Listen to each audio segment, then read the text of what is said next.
દાદાને પધરાવ્યા છે.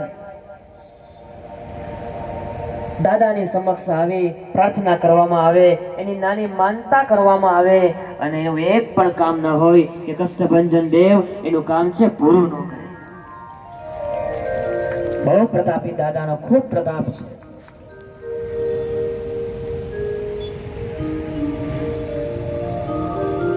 પિતૃની પ્રસન્નતાથી યોજાઈ રહેલ શ્રીમદ ભાગવત કથા. સુખદેવજી મહારાજ રાજા પરીક્ષિતના ગ્રંથની કથા સંભળાવે છે.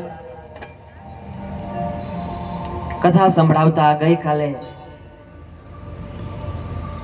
ભગવાન શ્રી કૃષ્ણ અને બલરામ દ્વારા કંસનો વધ કરવામાં આવેલો. કંસને મુક્તિ અપાવી છે. કંસને મુક્તિ અપાવી છે. નંદ બાબા આદિ બધાને ઘરે મોકલા છે. દેવકી અને વાસુદેવ જે કંસની કેદમાં હતા એમને એમાંથી મુક્ત કરવામાં આવ્યા છે. ત્યારબાદ સુખદેવજી મહારાજ કહે છે કે પરીક્ષિત રાજા, વસુદેવજીએ કૃષ્ણ અને બલરામ બંનેને સાંદીપની ઋષિના આશ્રમમાં વિદ્યાભ્યાસ કરવા માટે મોકલા છે. ટૂંક સમયની અંદર બંને ભાઈઓએ વિદ્યા પૂર્ણ કરી છે અને ફરી પાછા પોતે મથુરામાં આવ્યા.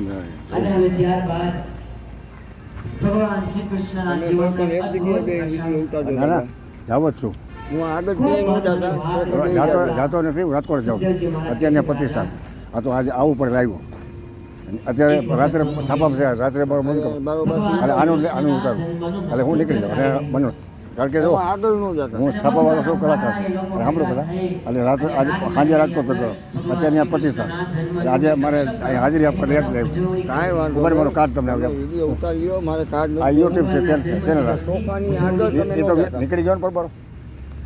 બસ લાલ લઈ લઉં બસ ઉપરથી સારું આવે. કે ભગવાનના જન્મદિવસની ઉજવણી થતી હતી, પરંતુ એ મહોત્સવની અંદર ભગવાન પોતે કે હાજર હતા. ગામના બધા લોકો આવી અને ખૂબ ધામધૂમથી ઉત્સવ ઉજવે છે, ખૂબ બધા આનંદ કરે છે. પણ જેના માટે આ કાર્યક્રમ થયો છે, જેને નિમિત્ત બનાવી અને આ મહોત્સવ ઉજવવાનો છે, આ તો હરિસ્વામી હરિસ્વામી મારે હાથ ધક્કો ખાવો પડે અડધી કલાકમાં. આજે ગોંડલના ભોજપુરા ગામે કષ્ટભંજન હનુમાનજી અને જન્મ જય હનુમાન જ્ઞાન ગુણસાગર જય કપીશ રામ રોટલી ધામ અજયની પુત્ર બોલ સુતનામા જેમ જેમ જાંબુ વનડલી જંગલ હાલા ગયા હજી સુધી હનુમાન કાયમ હતો. મા સીતાજી પાસે હનુમાનજી જાય છે. જ્યારે और उससे माँ से राम जय राम जय और इस नगरी में एक मकान है, छोटा मकान है, वहाँ तुलसी धनुष्मान अंकित है. जाकर हनुमान जी वहाँ ब्राह्मण के रूप में जाते थे और ब्राह्मण के रूप में जाकर वहाँ भी राम राम का नाम इस लंका में तब उसकी मुलाकात होती. माँ की वो बात करते ये अशोक वाटिका में माँ विराजमान है, माँ सीता जानकी. तब उससे कहा जाता है कि भाई भरोसे मोहि हनुमंता बिनु कृपा मेरे संता. वहाँ से अशोक वाटिका में जाते हैं. मेरी मुद्रिका मेरी मुखमाई जल्दी रात अचानक दुर्गम का जगत के जगत सुगम अनुग्रह थे. हनुमान जी महाराज माँ सीता से पूरी लंका को जलाते हैं और बाद में कहते हैं कि राम को कुछ कहना है. तो कहता है दीन दयाल बिरु संभारी हरुनात्मा में संकट भारी. अद्भुत रामायण का पहला दुआ है. सीता राम लक्ष्मण शरी बंधु पवन कुमार कृपा कटाक्ष बिलो की मोहि पूर्ण. राम लक्ष्मण जानके खड़े हैं, हनुमान जी वंदना करते हैं और कभी कहते हैं कृपा कटाक्ष बिलो की मेरे सामने देखो बस पूर्ण करो विचार. રાજકોટ થી તુલસીદાસ ગોંડલિયા જયસારામ જય બજરંગ જય હનુમાન. આજે રાજકોટ ગોંડલ હાઈવે ઉપર આવેલું હનુમાન બજરંગ અંજની પુત્ર આજ બિરાજમાન છે અને આજે એમનો જન્મદિવસ. અને એ તો અજન્મા જ હોય છે ઈશ્વરની. આ તો જન્મદિવસ જન્મદિવસ ઉજવાય કેનો? રામને ઋણી રાખ્યા જગતમાં એક જ જન્મો રે રામને ઋણ, જેની સેવાની અદ્ભુત મૂર્તિ આજે એનો જન્મદિવસ છે. તો આ જન્મદિવસમાં બધા આજે યજ્ઞ છે, આહુતિ અપાય, હજારો ટન આહુતિ આપી દેવામાં એનું પૂર્ણ થતું. પણ રણછોડદાસ બાપુ એમ કહેતા કે ઈટ પે મત રખો, રોટી પે રોટી રખો. જો રોટી ખેલાય ખાતે 1.5 રોટલાની જરૂર છે, 1.5 રોટલો ખાઈ લ્યા પછી કદાચ એને માલપું આપે ને. અને યજ્ઞમાં તો એટલે મહાયજ્ઞ છે, દેને કો ટુકડા પેલા લેને કરી નાખો, એ પણ અહીંયા ચાલે છે. આ તો હું થોડી વાર માટે આવ્યો છું કે હું તો 3 દિવસથી આવું છું. રાજકોટમાં મારા 3 પ્રોગ્રામ છે. એક તો સ્વામિનારાયણ ચોકમાં હનુમાનની પ્રતિષ્ઠામાં આવશે, રાત્રે મારો જડેશ્વર મહાદેવ પ્રોગ્રામ છે, બીજા ઘણા હોય છે.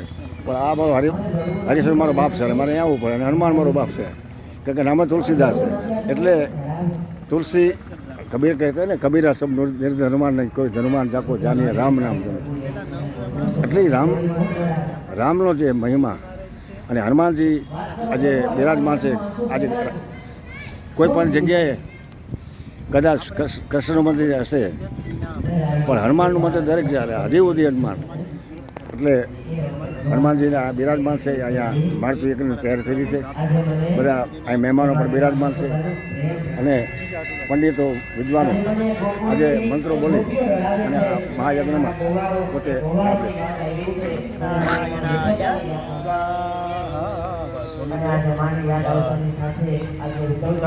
ચંદ્ર આપી દે, બીજા યજ્ઞને ચંદ્ર આપો દાદા, બધાને વારા ફરતી વારો નીકળે. હા બબે આ રાખ્યા ને તમારા આગળ રાખો, બધાને બબે ખબર હોય વ્હાઈટ કલરનો પહેરે. કારણ કે ચંદ્રના સાફ કરાવે. હવે આમાં એવું છે કે ભાઈ મેં મોટા મોટા મહાપુરુષો આગળથી સાંભળ્યું છે. ત્યાં સુધી કહે છે કે જ્યારે ભગવાન શ્રી કૃષ્ણને માં યશોદાની યાદ આવતી એ વખતે ભગવાન કૃષ્ણએ દક્ષિણ તરફ મહારાજનો રુદ્ર હોય ને કોઈ રડતા જ્યારે માની યાદ આવતી ચાલીએ ને આપણે રોજ બોલીએ છીએ. અરે રૂકમણી દેવી તો ત્યાં સુધી કહે છે એક વખત ભગવાન શ્રી કૃષ્ણ પોતે દ્વારિકાના મહેલની અંદર પોતાના ઓરડામાં સુતા હતા. મધ્ય રાત્રિનો સમય હતો, ભગવાન પોતાના કૃષ્ણ શેર કરી રહ્યા હતા. બધું નડે આપણે અને એ વખતે અચાનક રાત્રિના સમયે કૃષ્ણ પરમાત્મા ઊભા થઈ પોતાની પથારીમાંથી બેઠા થઈ અને પોતે રડવા લાગ્યા. કર્મ કરીએ ને તો કાંઈ નડતું નથી. પણ રૂકમણી કહે છે કે મેં પૂછ્યું કે હું નાથ શા માટે રડો છું? અને ત્યારે ભગવાન કહે છે દેવી આજે રાજકોટ ગોળ હાઈવે રોડ પર ભોજપુરામાં આવેલા કૃષ્ણબંધન દેવ અને આજે જન્મોત્સવ છે, હનુમાનજી મહારાજનો જન્મદિવસ. ચારે તરફ જ્યાં આજે જય હનુમાન જ્ઞાન ગુણ સાગર અનિલના પુત્ર હનુમાનજીની આજે ચારે બાજુ આજે બટુક ભોજન, ભજન, ધૂન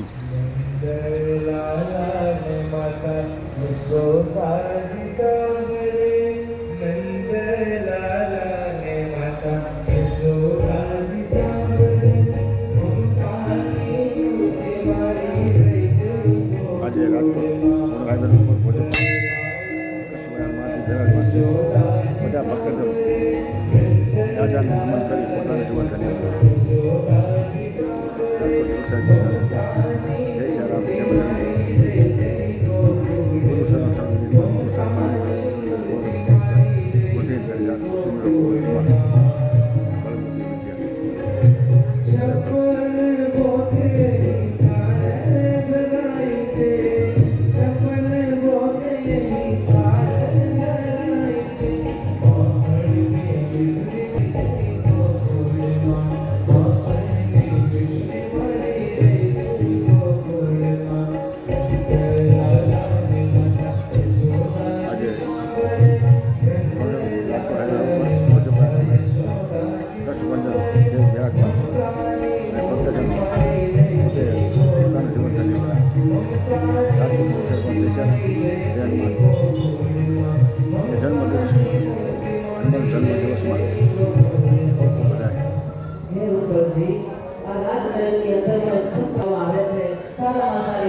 બનાવી 7 રાશિઓને જમાડે છે.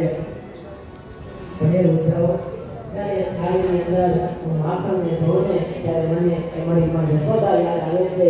એ મારી માના માખણની અંદર જે મને સ્વાદ આવતો હતો એ મને મારી માં પોતાના હાથથી જે સવારમાં મિસળી એ ખવડાવે એવો સ્વાદ મને સુધીમાં આજ પણ ભોગમાં પણ લઉં. રાજકોટથી સરગમ જય શ્રી રામ. જય કૃષ્ણ હનુમાન.